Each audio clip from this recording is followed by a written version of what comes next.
अस्सलाम वालेकुम प्यारे बच्चों, कैसे हैं आप। उम्मीद करती हूँ कि आप ठीक ठाक होंगे। आज हम पढ़ेंगे बातचीत के आदाब। तो सबसे पहले ये तलफ़्फ़ुज़ सीखते हैं। मुकाबला, फ़ातिमा, गुफ्तगू, खिलाफ, बातचीत, इजाज़त, ठहर, आइंदा। आज फ़ातिमा और अदनान के स्कूल में खेलों का मुकाबला था। फ़ातिमा घर आकर अम्मी जान को इस बारे में बताने लगी।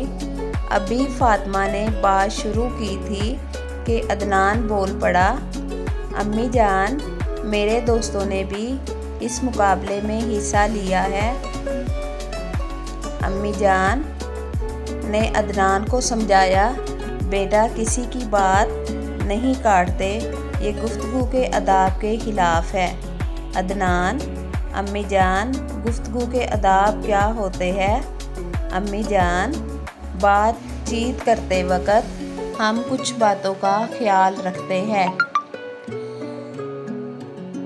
यही गुफ्तगू के आदाब हैं। गुफ्तगू के आदाब ये हैं, बात करते हुए अपनी बारी का इंतज़ार करना चाहिए, दूसरों की बात नहीं काटनी चाहिए, अगर ज़रूरी बात कहनी हो तो पहले इजाज़त लेनी चाहिए, बात हमेशा नरमी से करनी चाहिए, बात ठहर ठहर कर करनी चाहिए। अदनान, शुक्रिया अम्मी जान, आइंदा मैं इन आदाब का ख्याल रखूँगा। तो बच्चों, ये थी हमारी कहानी। अब हम इसके ये यहाँ पे कुछ सवालात दिए गए हैं, उनके जवाब देते हैं। ठहरे और बताएं। दो लोग एक ही वक्त में बात करना चाहें तो क्या होगा? अगर दो लोग एक ही टाइम में बोलना शुरू कर देंगे तो कोई भी किसी की बात को समझ नहीं पाएगा। बात कैसे करनी चाहिए? बात हमेशा नरमी से और ठहर ठहर कर करनी चाहिए।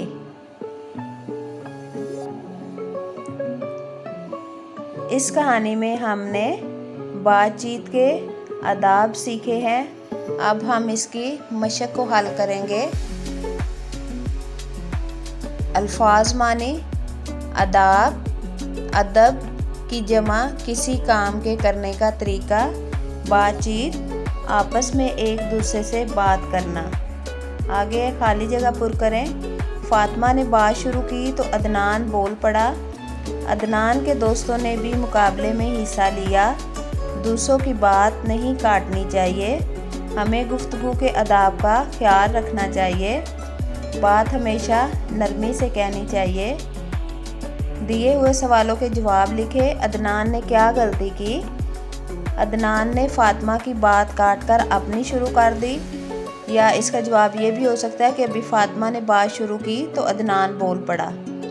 अदनान और फ़ातिमा के स्कूल में किस चीज़ का मुकाबला था? अदनान और फ़ातिमा के स्कूल में खेलों का मुकाबला था। अगर ज़रूरी बात कहनी हो तो क्या करना चाहिए?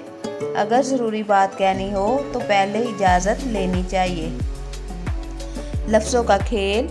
यहाँ पे कुछ लफ्ज़ दिए गए हैं, इनको हम जोड़कर अल्फाज बनाएंगे। मोतिया, गुलाब, चंबेली, गेंदा और कमल। तो ये हमारा बन गया मोतिया। अब है गुलाब,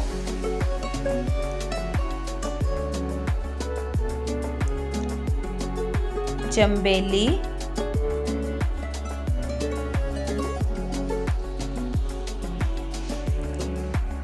गेंदा